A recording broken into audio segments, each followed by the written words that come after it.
Bueno, el primer tipo de fermentación que vamos a revisar de las cuatro, son cuatro tipos de fermentación que pues son con las que vamos a trabajar. La primera que vamos a revisar es la fermentación alcohólica. Ya sabemos que el proceso de fermentación es la respiración anaerobia, ¿cierto? Sin presencia de oxígeno del aire, que es realizada por algunos microorganismos y que en términos alimenticios, sobre todo, que es lo que estamos viendo, cómo influyen estos microorganismos en la elaboración o en la producción de algunos alimentos. Entonces, se ve reflejado básicamente en cómo ellos, en medio de ese proceso de respiración, van a cambiar, modificar el sabor, inclusive el olor, el color de algunos alimentos y cómo pues nos van a generar una sustancia nueva, ¿no? Una sustancia diferente. En el caso de la fermentación alcohólica, pues lo que hacemos es generar energía. Recuerden que todos los procesos respiratorios, tanto el de nosotros como el de los microorganismos, el último fin es que esos microorganismos puedan obtener energía, pero lo hacen en ausencia de oxígeno. En el caso, por ejemplo, de la fermentación alcohólica, ustedes ven que dice ahí levaduras. Las levaduras pertenecen al grupo de los hongos, ¿no? Pero no solamente tenemos levaduras, también tenemos bacterias, sobre todo del tipo Saccharomyces, ¿sí? Hay unas bacterias que reciben ese nombre, Saccharomyces, y son como las que dan lugar a la mayoría de las fermentaciones alcohólicas. Entonces, básicamente, ¿qué es lo que sucede en la fermentación alcohólica? La molécula de glucosa, el azúcar, esta fermentación se hace directamente sobre los azúcares de frutas y cereales, ¿sí? Ahí es donde se hace la fermentación alcohólica, sobre los azúcares de frutas y cereales. ¿Y cuál es ese azúcar? La glucosa, ¿sí? No es otra. Recuerden que las plantas lo que producen es glucosa, ¿sí? En el proceso de fotosíntesis. Entonces, esa glucosa, que es un azúcar, no es igual al azúcar de cocina. El azúcar que nosotros utilizamos se llama sacarosa y tiene una fórmula diferente. La glucosa es utilizada por estos microorganismos para de esta manera obtener la energía que necesita.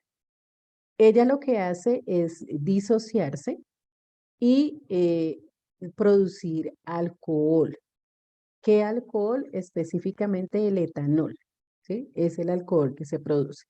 Y el CO2 que se produce de manera gaseosa y vienen a ser desechos de esa fermentación, ¿cierto? El CO2 que queda de manera gaseosa viene a ser el desecho de esa fermentación. Recuerden que en el proceso respiratorio siempre vamos a producir CO2, sean las plantas, sean los microorganismos, ¿sí? Siempre los seres vivos como producto de desecho en la respiración tenemos el CO2. Entonces, aquí vemos nuestra fórmula, la glucosa C6H12O6. Fíjense que tenemos 6 átomos de carbono, 12 átomos de hidrógeno y 6 átomos de oxígeno. Las levaduras y las bacterias, voy a escribir acá también bacterias, para que no nos quede como que solamente son las levaduras. Entonces, escribamos acá bacterias. ¿Cierto? Las levaduras y las bacterias, entonces, nos van a producir ese alcohol. Esta es la fórmula del etanol, ¿cierto? Esta es la fórmula del etanol. Y de igual manera, nos van a producir CO2. Esta ecuación como está ahí no está balanceada, es lo que justamente estamos trabajando en química, no es una ecuación balanceada, pero es básicamente lo que ocurre, ¿sí? Entonces, los azúcares, gracias a la acción de las levaduras y las bacterias, se convierten en alcohol, etanol, ¿sí? Y como producto también el CO2. Ahora, ¿qué tipo de alimentos, digámoslo así, surgen de esta fermentación alcohólica. Tenemos todas las bebidas alcohólicas, bueno, todas no, porque las bebidas destiladas no pasan por ahí. Entonces, dentro de la fermentación podemos hablar de la fermentación de los granos, de los cereales, para producir cerveza, como en el caso de la cebada, pero también para producción del masato y la chicha, también esos son productos fermentados. Entonces, para el masato se hace fermentación de maíz y fermentación de arroz. Anteriormente se hacía también masato de yuca, pero ese masato de yuca tenía una forma muy particular de prepararse y después ustedes mismos nos van a contar cómo era. Ya no es muy usual el masato de yuca. Entonces, generalmente encontramos el de arroz y el de maíz. La chicha, el guarapo, son fermentaciones de maíz también, solamente que tienen un tiempo más en proceso de fermentación que el masato. El masato es una bebida un poco más suave en cuanto a la cantidad de alcohol, de etanol que puede tener. Pero resulta que la fermentación alcohólica también nos permite preparar pan.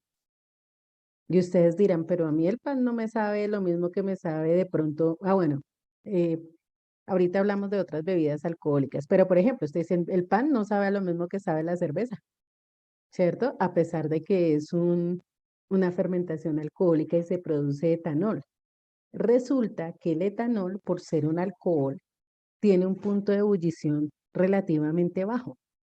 Entonces, cuando el pan pasa al proceso de horneado, ¿sí? Ahí el alcohol se evapora.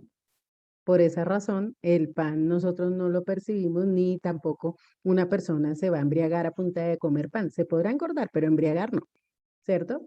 Entonces, básicamente, la razón de ser de esta parte es que el etanol se evapora. Y el CO2, como es gaseoso, cuando hay esa fermentación en el caso del pan, es lo que hace que el pan se infle, ¿sí? Cuando se prepara pan. No sé si alguno de ustedes ha visto la preparación del pan o así sea en un video, no sé. Realmente es muy pequeño, ¿sí? La masa, la porción de masa es pequeña.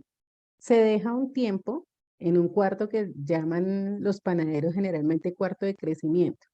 Ese cuarto de crecimiento lo que tiene es una temperatura óptima para que las bacterias, las levaduras puedan realizar su proceso de respiración. Y por eso en el CO2 que se produce ahí es lo que hace que el pan quede más grande, ¿sí? Las moléculas de CO2 y por eso cuando sale de allí ya directamente al horno, pues tiene un tamaño diferente. Entonces todo esto hace parte de la fermentación alcohólica. Vuelvo y repito, se produce etanol en este proceso, pero en el caso del pan es eliminado cuando este es horneado. ¿Hasta aquí tenemos alguna pregunta? ¿Algún aporte? ¿Tengo que decir? Ok. También es importante tener en cuenta que no solamente es el azúcar en el caso de los cereales, sino que también está el azúcar de las frutas.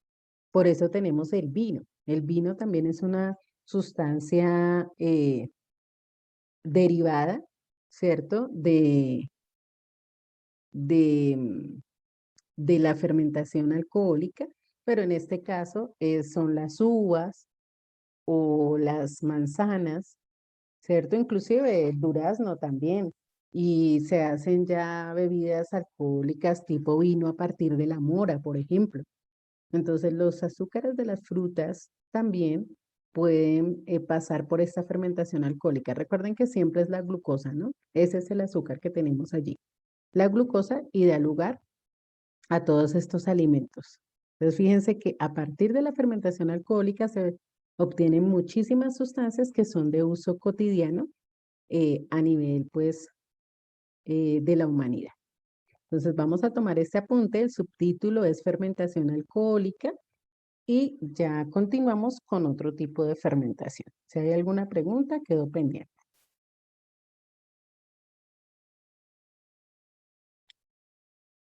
El siguiente tipo de fermentación, vamos esto, es, que no borré aquí,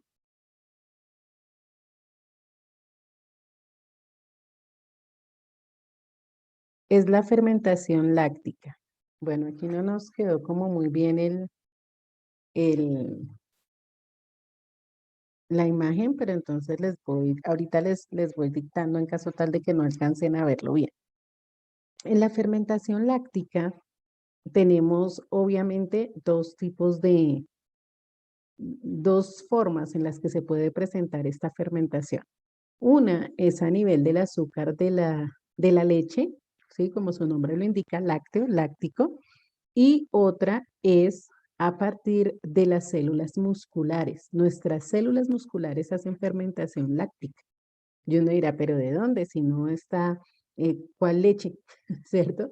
No, pero ahí básicamente es a partir de las células de los músculos cuando no tienen la suficiente cantidad de oxígeno, producen a partir del ácido pirúvico de la glucosa o del ácido pirúvico de la desintegración o de el rompimiento de la glucosa, pasan a convertirse en ácido láctico, ¿sí? Eso es lo que sucede con las células musculares. En el caso, por ejemplo, del yogur, el kumis, en general los derivados lácteos, el queso, tienen este proceso de fermentación láctica. Entonces, en la fermentación láctica, ¿qué azúcar será la que, si estamos hablando de la leche, cuál será el azúcar que va a permitir esa fermentación? ¿Cómo se llama el azúcar de la leche? ¿Quién me dice?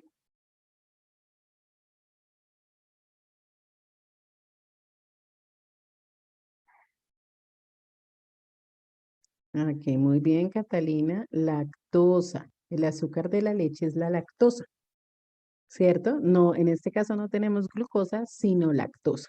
Y la lactosa, por medio de un proceso que hacen los organismos, termina convirtiéndose en este compuesto que tenemos aquí, que se llama ácido pirúvico. Lo mismo le pasa a la glucosa. Y a través de un aceptor de electrones, que eso lo van a ver ustedes el próximo año, que se llama NADH, este se reduce y nos va a generar el ácido láctico, ¿sí? El fin último de la fermentación láctica es el ácido láctico. Así como en el caso de la fermentación alcohólica teníamos el etanol, que es el alcohol, en la fermentación láctica lo que se produce es ácido láctico. Entonces, es realizada por bacterias, obviamente anaerobias también, y en el caso de nuestro organismo es generado por las células musculares. Cuando las células musculares generan ácido láctico, este se acumula en esos tejidos de los músculos y generan dolor, ¿sí? Generan dolor. Es cuando usted, por ejemplo, lleva mucho tiempo de una manera sedentaria sin hacer algún tipo de ejercicio y un día le da por hacer todo el ejercicio que no ha hecho. Entonces al otro día me dice, no, es que me duele todo. Claro, porque sus células, las células musculares, llevaron a tener un aporte de energía, de oxígeno, perdón. Usted las llevó a trabajar más y no tenían el suficiente oxígeno. Entonces empiezan a hacer respiración anaerobia y dan lugar a ese ácido láctico que se acumula en los tejidos. Ya con el paso de los días se va eliminando, ¿no? Porque la idea es que él se elimina y en el momento de eliminarse, pues se acaba ese dolor. Pero básicamente es eso, es la acumulación de ácido láctico producto de que se hizo un ejercicio físico intenso y las células no estaban preparadas porque es algo que no es habitual, que está fuera de lo normal. Entonces hago la lectura por si algo no entendieron para que vayan tomando el apunte. Dice fermentación láctica. La realizan las bacterias del yogur. Ahí ustedes van mirando si sí lo entendieron o no. La realizan las bacterias del yogur y, por ejemplo, las células musculares. Cuando no reciben un aporte suficiente de oxígeno. Cuando no reciben un aporte suficiente de oxígeno.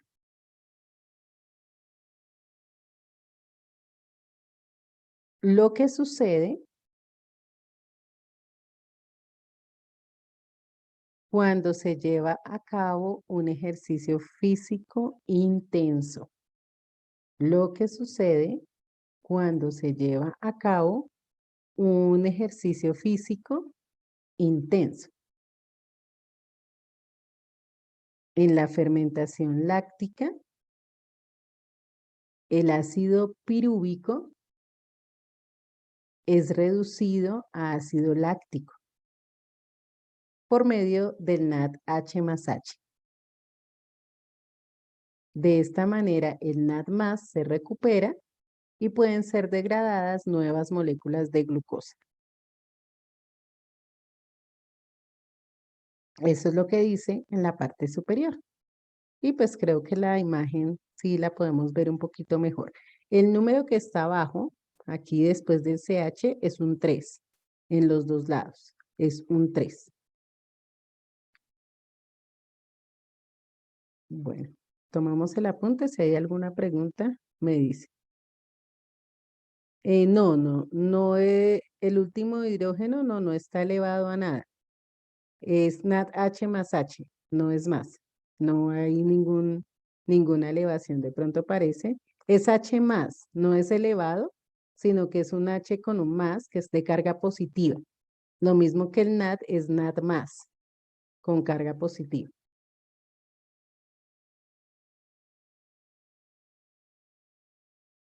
Ok, bueno, no es un más. Tomamos este apunte. Si tienen alguna duda de lo que dice ahí, si no alcanzan a ver bien, me preguntan por favor, para que no les quede mal el apunte.